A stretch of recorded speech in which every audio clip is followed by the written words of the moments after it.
Okay, so our 15 days are finally over. After, struggling for 15 days trying to live like a Syrian, it feels good to finally be done. So now I'm just gonna reflect on these 15 days.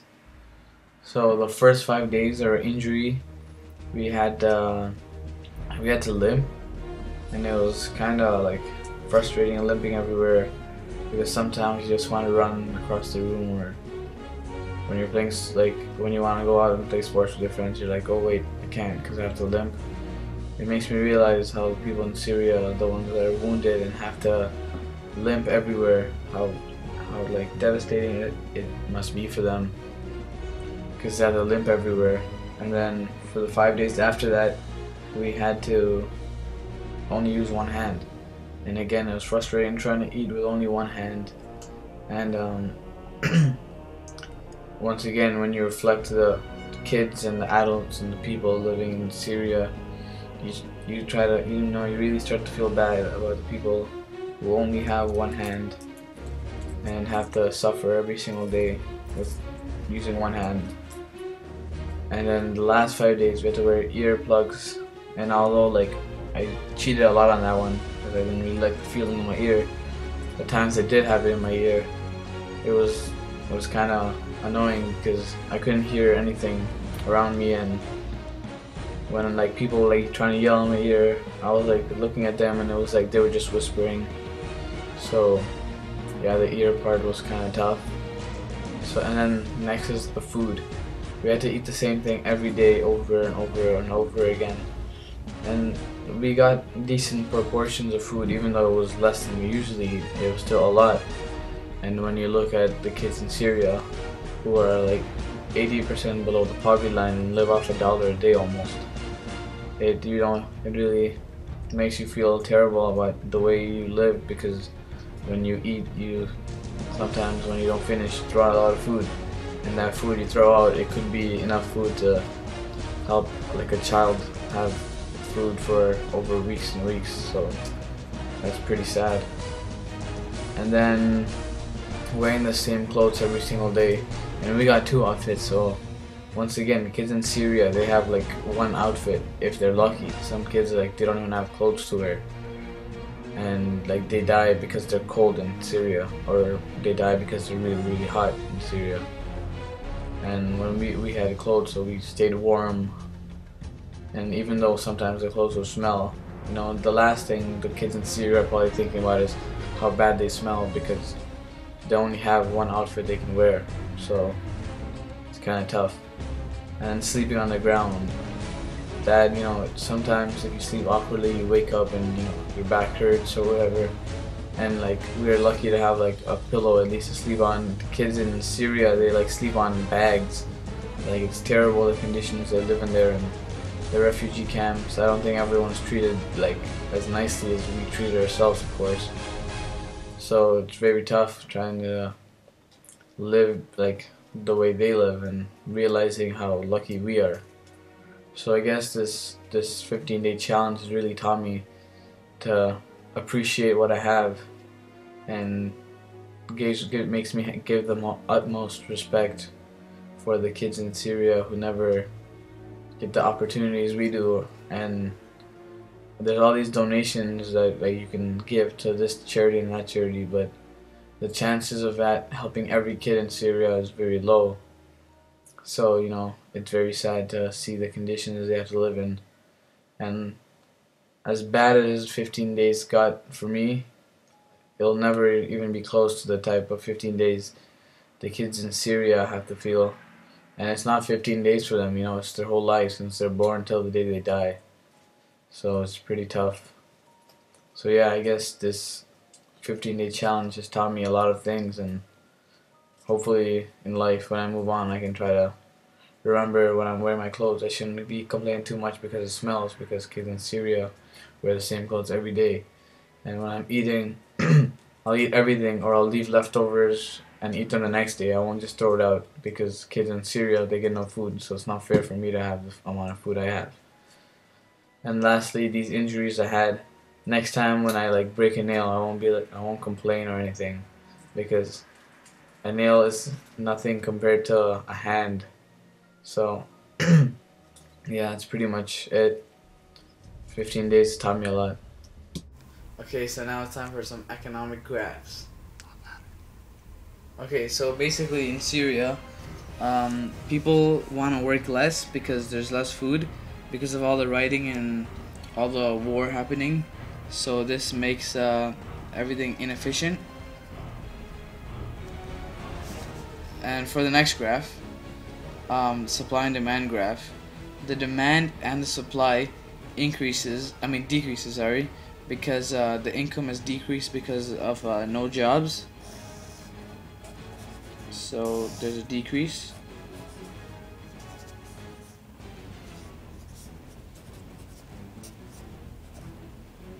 And also there's a decrease in supply because all the companies are destroyed that manufacture things. And lastly, for the budget constraint goes down because since there's no more jobs, that means there's no more money. So obviously they're gonna buy less. And that's why you see how fries and cheeseburgers go down in the budget constraint.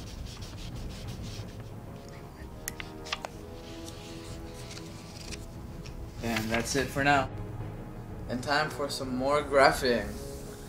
Okay, so we know that in Syria, government spending is increasing because of the armies that are needed and the soldiers that are needed to protect the government. So we know that AD increases. Now, consumption. Because people's income is going lower, consumption decreases because income has decreased. So the line goes down just a little. And this is considered the crowding out effect, or called the crowding out effect, same thing. Okay, now investments. We know that investments decrease because now companies and all that stuff, they're not that interested in investments or in bonds and stuff like that, but they're more interested in stuff like defending themselves and having food for their family. Okay, now the exports. We know that exports will decrease because there's not a lot to export because manufacturers and companies and factories, they're not really making anything because they're worried that they're gonna get shot or killed. So imports increases. Okay, and now imports increase because we know that so imports increase because if there's no exports, then you gotta have imports. So for example, let's say you're sitting at home and your stomach is grumbling, you need to get some food, right? So you're not gonna just get flour and make some bread and all that stuff. You're gonna order pizza because that's the best solution. Because of that, the same reason, but now we think about it in a Syria way, the imports will increase. And that's about it.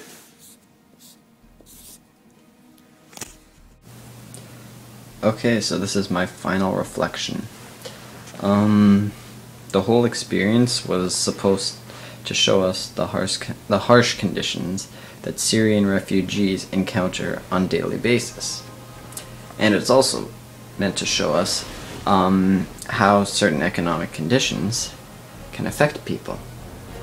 Well, in this case, there's a war going on in Syria, a civil war, and this has caused people to be displaced. Now, what's this going to do to the country exactly? Well, as people leave the country to become refugees and flee the fighting, it causes a huge decrease in the production potential of that country. So the PPF would shift down because there's less population. All the people left. Well, not all, but a large number of people left.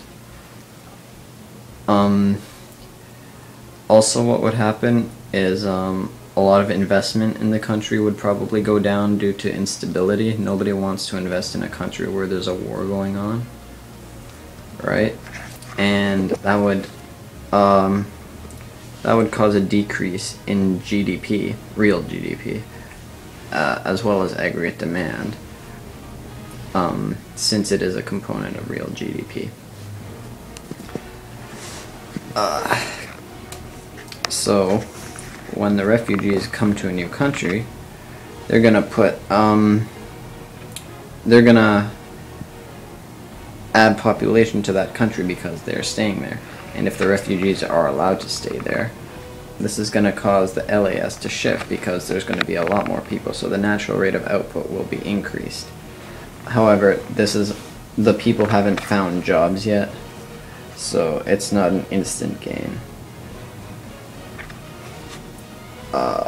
This would also leave the governments of the receiving countries to have to spend more money to help the refugees. So the increase in government spending would increase like aggregate demand and real GDP. Now, what else did we experience during the whole thing? Injuries.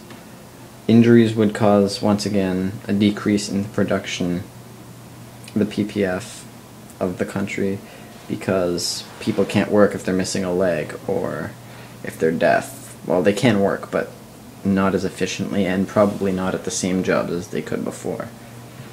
So this would definitely be a large decrease in the production of the country.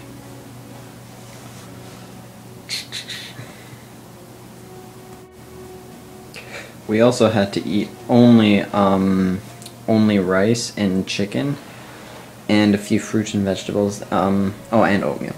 This was supposed to simulate how there's only certain types of foods available in war situations, and this is because supplies are rapidly decreased during war because, you know, places are being bombed, roads are being destroyed, it's hard to move stuff around, hard to import anything, so obviously the supplies are going to decrease. This would cause prices to rapidly increase, and people might not be able to afford the food. So they'd have to go with the cheapest and most readily available food there. And in our case, that was rice and chicken and oatmeal. It really got old after a couple days of eating it. I mean, it didn't taste bad per se, but you know, you want some flavor. Yeah, something different. So my guess is that even though other things might be more expensive, like other foods that are in less supply, their demand might actually stay the same because people don't want to eat the same thing every single day. However, this changes in a refugee camp where they're only supplied a certain types of food, because that's what aid agencies and governments do to refugee camps. They only supply certain types of food. Food that's good for you, but might not necessarily be a large variety or taste different. Now, what might be a bad indication of the economic situation in Syria is that during the war, government spending will greatly increase and shift towards the military because the government is wanting to fight the rebels, right? So they're going to need a lot more weapons and government spending in the military to fight them. This government spending increase will probably cause an increase in GDP because it is a component of GDP. So when government spending increases, so does the real GDP. So even though the country is being bombed and destroyed and fighting and people are fleeing, the GDP value, the real GDP value, might not be as accurate as a representation of the situation there, seeing as like there's death, suffering, people running and fleeing, although the numbers might not be dropping as low as people had expected, or in my case, so improvement in the areas of in the industry of national defense. So like weapons companies might start making a larger profit, for example, unless of course their factory gets bombed, which is a high possibility in these sorts of situations. Also, what would be affected would be Syria's imports and exports during the war. Like, no one's gonna want to send anything to Syria, especially with trade restrictions imposed by the UN. So Syria's imports would rapidly decrease. However, their exports would also rapidly decrease.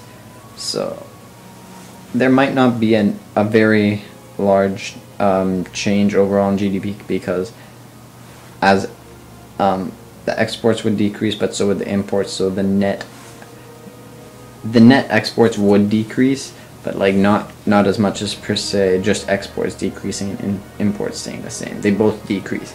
So the net does decrease, but not as much as if just the imports, for example, increased or the exports just decreased. But it would impact the real GDP and probably cause it to decrease. In terms of drinking, we were allowed to drink water, and that is an elastic demand because everybody needs water. So even though the scarcity and supply of water the supply would go down, but the scarcity would increase. This would cause an increase in the price or availability of water. However, people would still demand the same and obviously pay the same if they had to get it, because people need water to survive. It is an essential resource and I guess you could say product in some places that people need to consume in order to stay alive. It's not like a luxury, like if some guy wants, I don't know, like a steak or something. Like he can go without a steak and like take some chicken instead. But water is something you've got to have. Alright, so in conclusion, this whole experience did sort of open up my eyes to how economic situations could really affect people in a huge way. Like, it would be horrible if I had to leave my home and go live in some refugee camp in some other place for months, even more than a year. This has been going on. So people have been away from their homes for a long time, and they've had to live in these conditions for a long time. I only had to do it for 15 days, but these people have to do it every day for the foreseeable future until the situation changes, which it still hasn't, so as of this point anyway. So that's it makes you, I guess, appreciate the situation you're living in. I know some people might complain like, I don't have the new shirt, or I don't have the new iPhone. Well, all these people really want is to just be able to live in a place where they aren't being bombed and shot, and they're able to live happy. So it shows you the perspective and the differences in places of the world. Also, there was this thing I read where it said Syria's economy was damaged beyond repair because of all the bombing on the infrastructure and the houses, and sections of cities were just complete rubble. That's not good, because buildings, like, things take time to build and rebuild. So Syria, if it gets out of this civil war, will have a long economic recovery ahead of itself, and will probably remain in a recession way below the natural rate of output for a long time. Also, it might never regain the refugees that fled the country, because if the refugees end up having better living conditions in their new country, they might just decide to stay there and not return to Syria if the fighting ends. So overall, Syria's ability to have a good workforce and its production would have deteriorated from its position before the war, which is not good for people still remaining in Syria, as the real GDP would probably decrease due to less aggregate demand, less consumption, a lot less consumption, especially with people, you know, losing all their valuables and belongings. A lot of people are poor, so, and now more poor due to the war. So it really hurt Syria's economy, this civil war, and hopefully they're able to recover from it, and hopefully the Civil War ends soon so people can start to rebuild their lives, hopefully regain somewhat of the same quality of life as they had before, although it might not be that easy for most people. I'm glad I have both my hands, I'm glad I'm able to hear, and I'm glad I have nice meals that are different each day. I'm glad.